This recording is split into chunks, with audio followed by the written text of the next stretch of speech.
Oh man, oh man, oh man, oh man, oh man. You've heard the stories. But until you live it out, you don't understand what's in between the lines of the story. Brain fog. My God. That's what I've got today, brain fog. I wrote to a friend at 11:14 p.m. last night. I said, man, I got to talk to you. I've got a brilliant idea. I need to talk to you. At 7:15 this morning, I picked up his reply. I'll call you this morning. Brain fog. I don't have any notes or memory of what I wanted to talk to this friend about so late at night last night. I did read a lot of his advertisements on Facebook. I've interviewed him several times on my podcasts, but I don't have any clue as to what seemed to be such a great idea and why it had to be shared at such a moment in time. I wish I could just train myself to stay away from social media and lay out the thoughts on a page and or record them for later use. Writing to people with great ideas so late at night. I honestly feel like Keith Richards. What did he feel like when he pinned out Satisfaction? Michael Jackson used to keep a writing instrument by his bed. He wrote songs in the middle of the night. Great ideas hit him all the time. Was he able to wake up the next morning and say, oh yeah, that was a great idea? Or, oh man, I don't even remember putting that on the page. But there it is. There's the evidence.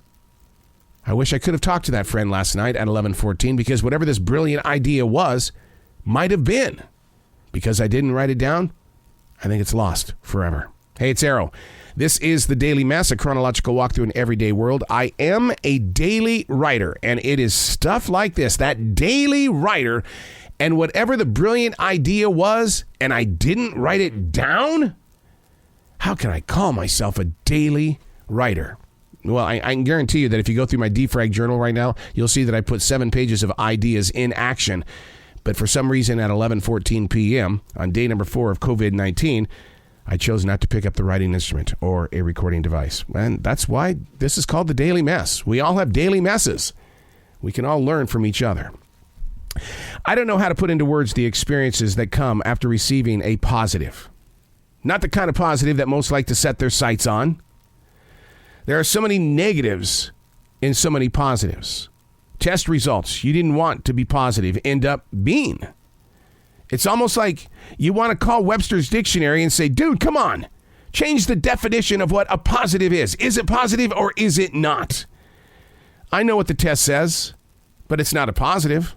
Then we want to be fixed quickly. The results are there, right there in front of us. Let's get back on the road again, right? But you can't. The doctors in the medical world are saying, no. You got to calm down.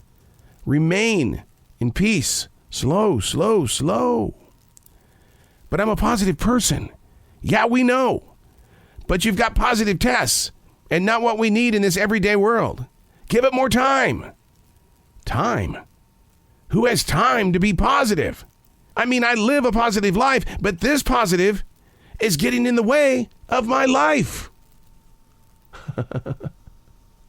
The positives. Every day, so many people deal with the positives. A test comes back, it's positive. Are you positive? I'm positive. What do? How do you become positive when the test says you're positive? The way you think, the way you act, the way you react. What are you writing? Are you writing? Are you putting it inside a recording device? Are you getting brilliant ideas at 11:14 p.m.? But by morning, the positive is that you're negative. And the negative is that you forgot. You forgot what the brilliant idea was. But it was positive because it was so positive you called your friend while you were positive. That's what the medical world said. You see what I mean? Why can't we call up Oxford and say, change the definition of what positive is? If the test is positive, how can I be positive? The way we work words. My friend from Costa Rica, he looked at me one time. His name was Al.